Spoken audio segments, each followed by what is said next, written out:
Hey everyone, Steve with Network Advisor. So this is an old Dell Precision T3500. These were pretty popular about 10 years ago, and it's still a very good workhorse. Anyway, I recently upgraded the Wi-Fi card to 802.11ax, or what they call Wi-Fi 6. And then it occurred to me, could I still put back the old Wi-Fi card, which was the 802.11 N, or what I think they call that Wi-Fi 4. Anyway, so I'm going to go ahead and try it out. I don't see why not. I could always disable one or the other. So let's go ahead and pop that guy in here, and we'll start it up, and we'll see what happens.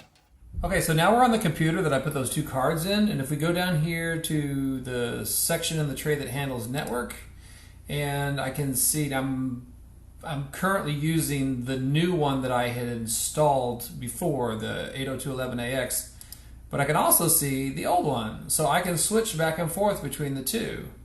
And I believe I deliberately turned it off, so if I needed to, can I double click that?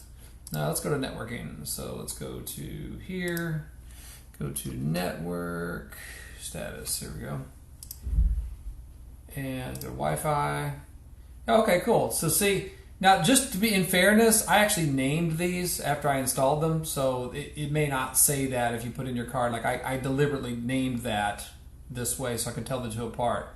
But like I could turn that one off, could turn that one on. Yeah, pretty cool, huh?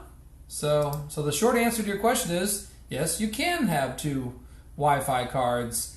Can you use them simultaneously?